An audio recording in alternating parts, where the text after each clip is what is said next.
Man adali waliyan, siapa yang menyatakan perang kepada wali-waliku, menyakiti waliku. Man aza waliyan di riwayat lain, menyakiti, menyinggung kekasih-kekasihku, faqad azantuhu bil harb, aku nyatakan perang baginya. Jadi yang bilang perang bukan kita, Allah yang bilang perang, tinggal tunggu waktunya aja.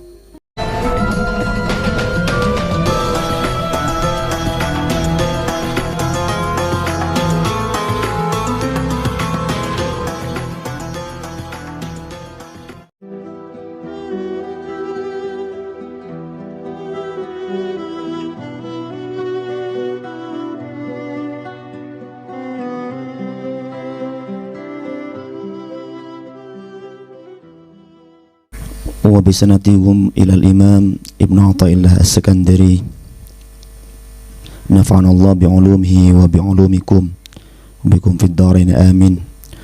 قال: الحكمة الثامنة والأربعون من علامات موت القلب عدم الحزن على ما فاتك من الموافقات وترك الندم على ما فعلته من وجود الزلات. Di antara tanda matinya hati adalah engkau tidak bersedih atas kesempatan beramal yang engkau sia-siakan, dan engkau tidak memiliki penyesalan terhadap keburukan atau kesalahan yang telah engkau lakukan.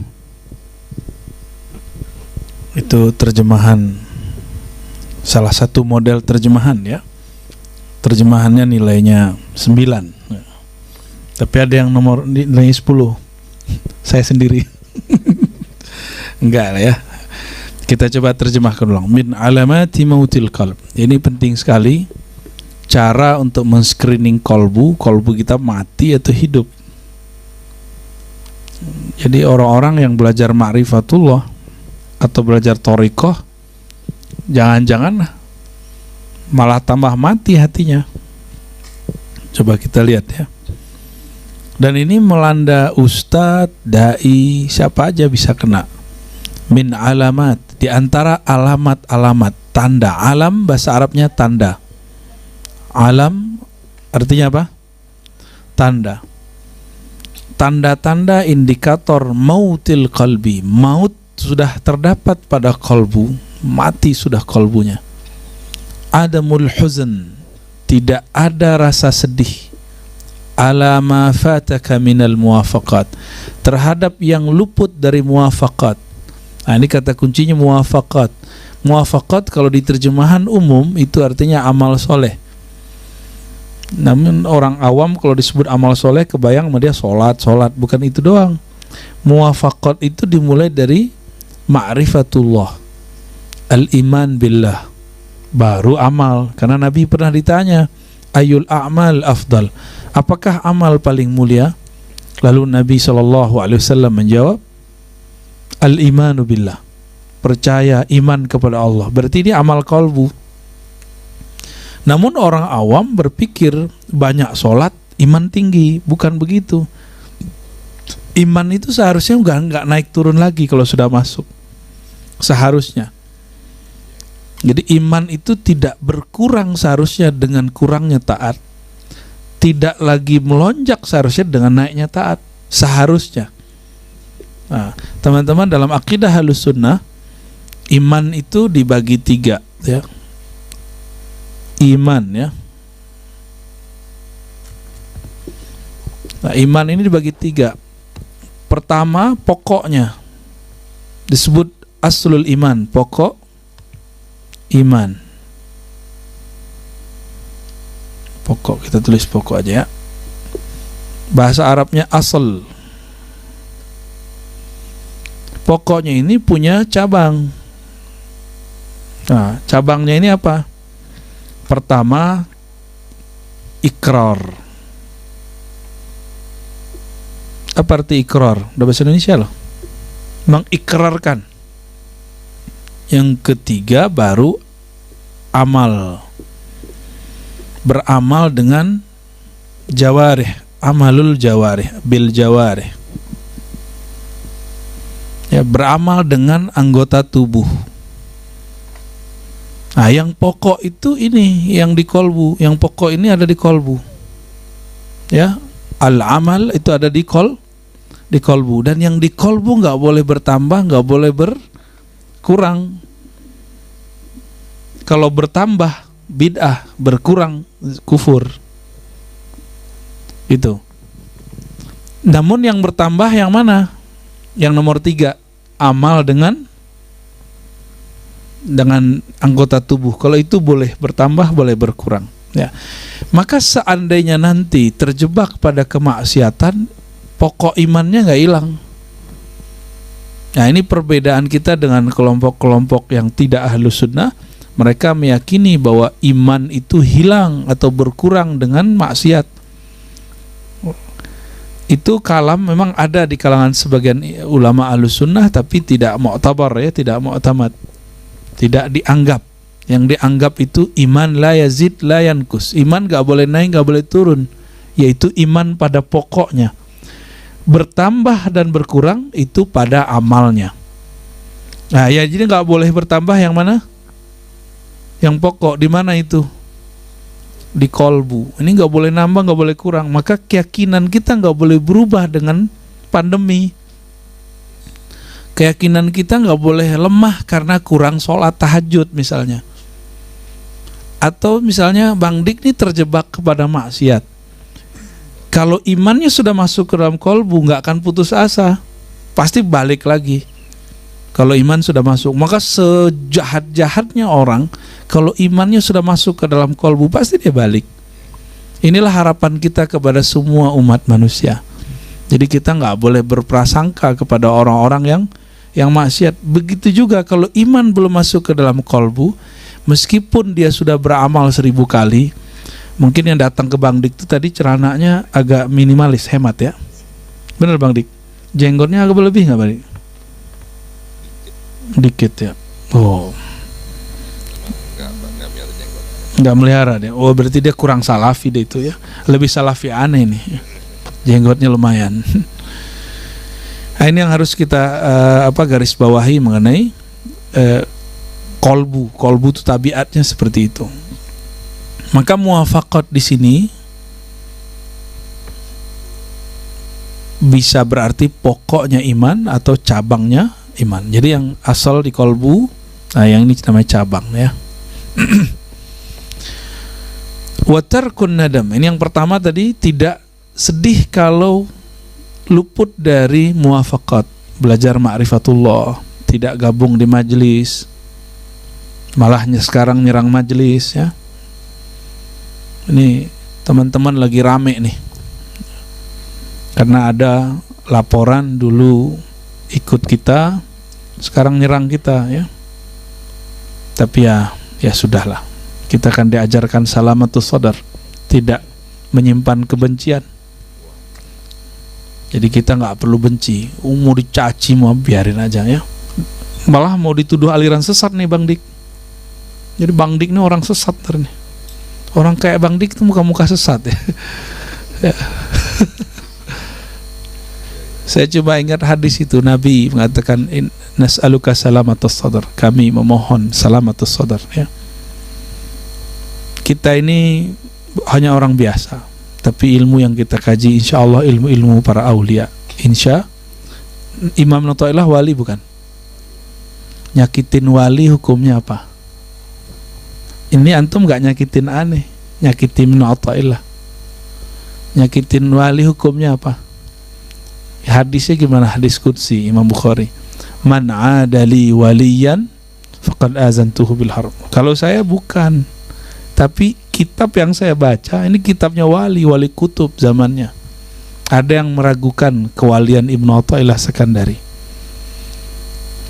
Kalau ada, ayo tunggu waktunya aja ya. Ini baru kitab ini, masih banyak kitab-kitab yang lain. Man adali waliyan, siapa yang menyatakan perang kepada wali-waliku, menyakiti waliku. Man aza waliyan di riwayat lain, menyakiti, menyinggung kekasih-kekasihku, faqad azantuhu bil harb, aku nyatakan perang baginya. Jadi yang bilang perang bukan kita, Allah yang bilang perang. Tinggal tunggu waktunya aja. Ya. Saya nggak nakut-nakutin, saya menakut-nakutkan diri saya sendiri. Jangan sampai kita seperti itu, kira-kira begitu, ya. Antum kalau udah nggak seneng, keluar aja, nggak usah ngomong banyak-banyak, ya. Ngebacot aja kerjaannya sekarang, ya. Udah lama saya nggak dengar kata bacot ya. Buya, saya jadi teringat beliau bilang saya nggak yakin Buya Razi itu Wahabi dulunya, cuma gaya-gayaan doang. Karena orang yang sudah Wahabi nggak mungkin juga keluar dari Wahabi. Mohon penjelasannya, Buya. Enggak, karena setahu saya sering menemui. Ada mantan Wahabi nggak sini, coba katakan. Tuh mantan Wahabi. Kenapa antum keluar? Ya, ada lagi, ada yang malu-malu. Yang akhwat ada mantan Wahabi, itu mantan Wahabi. Itu mantan apa mata-mata, Bu ya? Enggak, jujur saya ini sering banget bertemu dengan Wahabi di pasar waktu itu. Wahabi itu Serabi ya, itu Serabi sorry.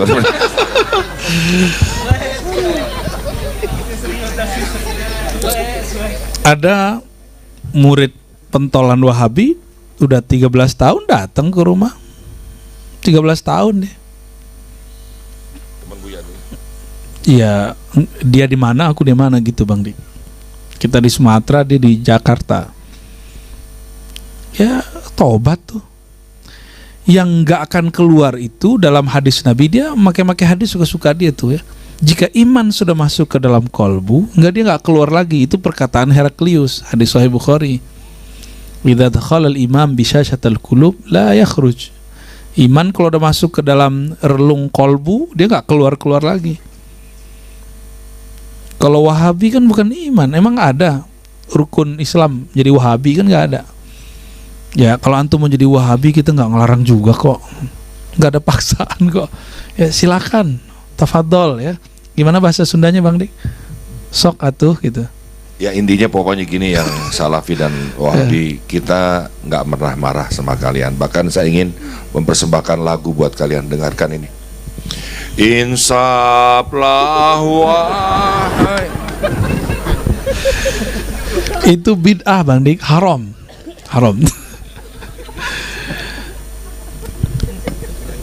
Saya waktu masih remaja, alhamdulillah pernah mencicipilah ajaran Wahabi, dan saksinya orang tua saya sendiri, teman-teman saya sendiri. Ya emang orang tua, bapak saya masih hidup, tanya aja bapak saya ya. Kakak saya masih hidup, abang saya masih hidup, adik saya masih hidup semua. Kalau antum gak percaya, aneh ongkosin ntar ke Padang. Tapi ntar tiketnya bayar sendiri. Ya, maksudnya gimana tuh? Jadi masalahnya saya Wahabi nggak Wahabi itu bukan urusan dia lah ya. Kalau standar Wahabi apa sih? Baca kitab Muhammad bin Wahab, ya, khatam lah kita ya, alhamdulillah. Jidat antum kayaknya punya dendam tersendiri sama mereka ya. Jidatnya kenapa korengan? Jangan gitu dong. Iya juga sih. Enggak, saya wallahi saya enggak menyimpan rasa benci ke Wahabi manapun. Karena menurut saya Wahabi itu lagi proses aja dia. Jadi teman-teman yang terjebak Salafi, Wahabi itu proses aja. Siapa tahu dia lagi mengalami apa yang saya alami dulu gitu.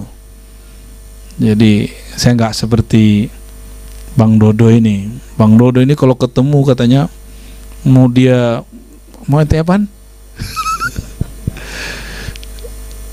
Aduh Bang.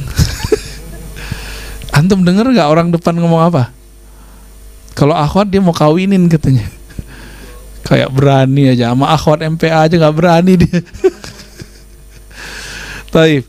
Jadi teman-teman karena Allah, saya diajarkan guru-guru saya terutama Maulana Abati untuk nggak usah serius yang gitu-gituan ya. Ya, jangankan orang-orang yang apa namanya ya, merasa benar ya, orang kafir aja kita nggak benci kok, karena kita apa ya, kita ini diberikan oleh Allah sebuah adab-adab bahwa masa depan itu milik dia gitu. Takdir itu kita nggak tahu. Allah lah sang waktu, kan Allah yang merubah. Siapa tahu antum hari ini ikut kita, besok nyerang, kan bisa juga. Dan sudah kejadian berkali-kali di majelis ini, bukan yang pertama kali. Ya. Nah, nanti bakal ada orang yang menyesatkan kajian nama ruh. Kita kan sudah jelasin dalilnya. Ada aja nanti dia akan sesatkan macam-macam, ya. Ya. Nanti Bang Dik ini akan disebut sesat, Bang Dik. Siap-siap ya. Apakah kita akan repot dengan omong-omongan dia? Kan nggak usah, ya. Yang pasti teman-teman ada satu riwayat, ya. La taqul li akhika kafir. Jangan kamu sematkan kepada saudaramu kafir, sesat, bid'ah, sama itu. Karena apa? Jika engkau mengalamatkan kepada saudaramu kafir, maka siap-siap jika dia bukan kafir, itu akan kembali kepadamu. Dan saya sudah menyaksikan hari ini. Dulu dia menuduh saudaranya kafir, sekarang dia nuduh kita kafir. Jangan-jangan dia yang terjebak itu, ya. Kita sih nggak nuduh dia aja yang nanti begitu. Maka teman-teman coba lihat di sini ciri-ciri matinya hati, tidak sedih ketika luput dari amal-amal qalbu ini, dan yang kedua tidak menyesal ala ma fa'altahu min wujudiz zalat. Tidak menyesali apa yang engkau lakukan dari kesalahan-kesalahan. Udahlah salah, ya, merasa tidak salah. Jadi teman-teman, kita ini pasti punya kelemahan, benar nggak? Punya dosa. Hari ini ada yang nggak berdosa? Beneran? Ada yang nggak dosa, angkat tangan. Saya kasih langsung ridanya. Ada nggak yang nggak dosa hari ini? Nggak yakin, ya. Nggak dosa di luar dosa nonton handphone, ya nggak? Nggak dosa nonton handphone, dosa nonton keluar, sama aja. Nggak dosa di mata, dosa di hati. Selalu ada. Nah, ciri-ciri kolbu sudah mati, nggak nyesel, nggak merasa dirinya hina, ya, nggak pernah menyesali kok saya begini ya gitu. Maka selama nih siapapun di antara antum, di antara kami kita ini masih ada perasaan kok saya begini, insya Allah hidayah akan menjemputmu. Ada perasaan emang hidup begini-gini aja ya, insya Allah nanti akan dijemput oleh hidayah, ya, insya Allah, ya, gak usah khawatir. Mau maksiat kayak apa kayak, ya antum maksiat masih ada rasa menyesal aja, Allah selamatkan insya Allah. Tapi kalau sudah ada nggak ada rasa menyesal dari maksiat, ya sudah, siap-siap aja. Ya. Fi qulubihim maradun fazadahumullah marada, penyakitnya akan bertambah. Nauzubillah min dzalik.